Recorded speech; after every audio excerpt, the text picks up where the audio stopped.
এবং আমার ছোট বোনেদের এবং আমার সহপাঠীবৃন্দদের জানাই স্নেহ ও ভালোবাসা। আজ 1 জুলাই ডক্টর বিধানচন্দ্র রায়ের জন্মদিবস এবং প্রয়াণ দিবস। 1882 সালের 1 জুলাই বর্তমান বিহার রাজ্যের অন্তর্গত পাটনার বাঁকিপুরে বিধানচন্দ্র রায়ের জন্ম।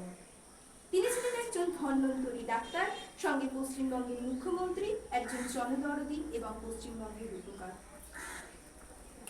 তিনি ছিলেন পিতা প্রকাশচন্দ্র রায় ও মাতা অভরকামিনী দেবীর 6 সন্তানের মধ্যে সর্বকনিষ্ঠ।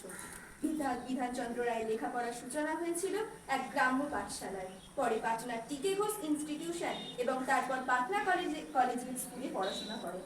একজন মেধাবী ছাত্র হিসেবে 1897 সালে পাটনা কলেজিয়েট স্কুল থেকে এন্ট্রান্স পরীক্ষায় কৃতকার্য হন। 1899 সালে পাটনা কলেজ থেকে তিনি FA পাশ করেন। গণিতের সম্মান সহ স্নাতক ডিগ্রি অর্জনের পর 1901 সালে তিনি ক্যালকাটা মেডিকেল কলেজে যোগ দেন।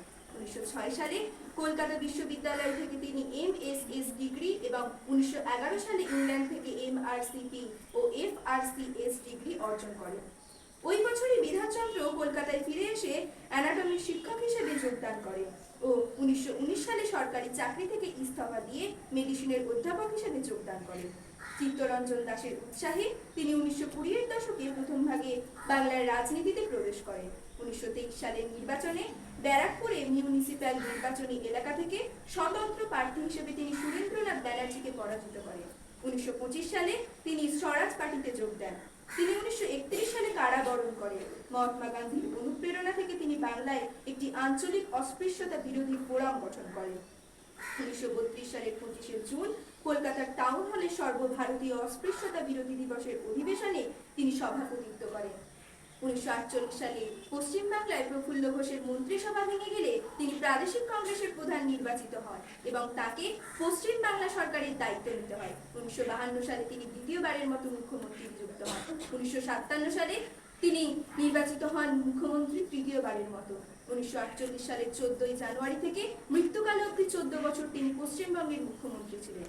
শিল্প সমৃদ্ধ বাংলা গড়তে তার ত্রুটিহীন পরিকল্পনায় স্থাপিত হলো দুর্গাপুর ইস্পাত নগরী, চিত্তরঞ্জন রেল ইঞ্জিন কারখানা। বাসস্থানের জন্য তৈরি হলো কল্যাণী উপনগরী, লেক টাউন, লবণহ্রদ নগর। দুগ্ধ সরবরাহের জন্য গড়ে তুললেন হরিণঘাটা দুগ্ধ প্রকল্প। শিক্ষিত বেকারদের বিপুল পরিমাণে কর্মনিয়োগের জন্য সৃষ্টি করলেন কলকাতার রাষ্ট্রীয় সংস্থা। আন্তর্জাতিক খ্যাতিপ্রাপ্ত চলচ্চিত্র পথের পাঁচালীর ব্যয়ভার তার সরকার বহন করে। কবিগুরুর জন্মশতবার্ষিকীতে রবীন্দ্র রচনাবলী প্রকাশের উদ্যোগ নেন তিনি। 1961 সালে তাকে ভারতরত্ন উপাধি প্রদান করা হয়। 1962 সালের 1 জুলাই বিধানচন্দ্র রায় মৃত্যুবরণ করেন। তার জন্ম মৃত্যু একই দিনে হওয়ায় তার স্মরণে 1 জুলাই চিকিৎসক দিবস হিসেবে পালন করা হয়। আমি আবার সবাইকে যথাযোগ্য স্থানে